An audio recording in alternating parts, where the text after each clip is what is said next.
Good evening, Shiloh Bilingual. Thank you so much for having me in our Overcomers Corner tonight. Thank you so much, Sister Sandra, for the invitation. My name is Amelia Flynn. I am a licensed marriage and family therapist, and I'm also a doctoral candidate in marriage and family therapy at Antioch University.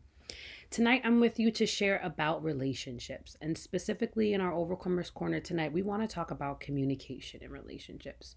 So often, I have clients that come to me describing their issues as communication. We want to be better with communication. It's one of those buzzwords when we think about healthy relationships and healthy interacting, but it really has so many different components.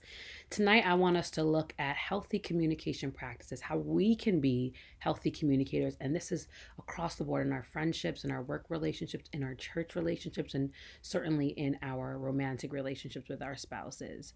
So, first things first, I want you to think about communication as a you and a me process, right? So often we think about communication as, man, this person made me feel a way when we were talking, or, this person, the way that they showed up, their attitude, I didn't like that. But really, I want us to really reflect on the you and the me in it, which means that we bring ourselves to communication as well and reflect a little bit on what it takes for us to be an effective, healthy communicator, not always on the other person. So, the first thing is I'm going to give you four things tonight. Be direct and clear.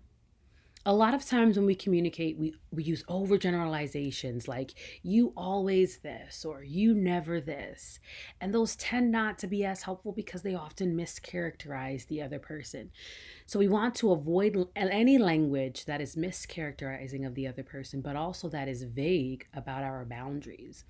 Specifically, if these are things that you know that you can't commit to, but you then say, "Oh, let me think about it," or "Oh, I could maybe," even when you know have no intentions of thinking about it. Strive to be really clear using I statements that avoid blame and criticism. So, I feel this way. It made me feel this way.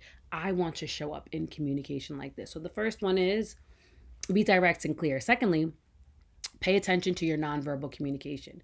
In Caribbean communities, we tend to be very non-verbally expressive. Right now, I'm doing it with my eyes or with my hands or with my smile or my face.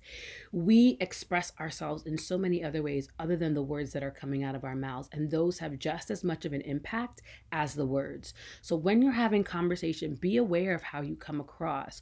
What might be a more pleasant way of interacting with others, whether that's through eye contact or whether that's through leaning into another person, which lets them know that what they have to say is important to you.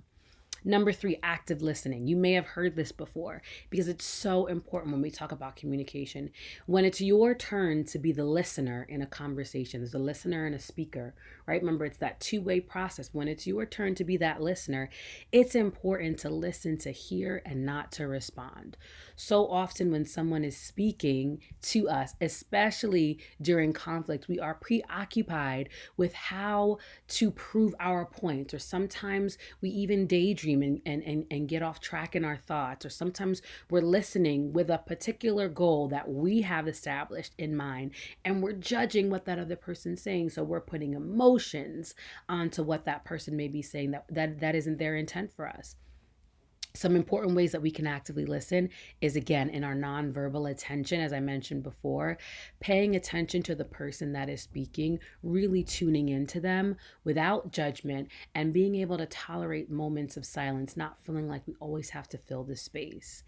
And then lastly, specifically when we're talking about romantic relationships, it's important to understand the difference between a request and a demand. You can state your point about what it is that you need without giving a complaint. We often frame what we need in terms of complaint. Think about, how can I ask this of my partner in terms of what I really need from you in this moment because it's important to me. What I'm asking for very clearly from you in this moment is blank. Trying to think about how we can ask for what we need as a request as opposed to a demand or a complaint. Well, I thank you so much for spending this time with me this evening. I hope those four tools were super helpful in the way in which we communicate, and I hope and pray that we continue to strive to have healthy relationships in the body of Christ. Take care.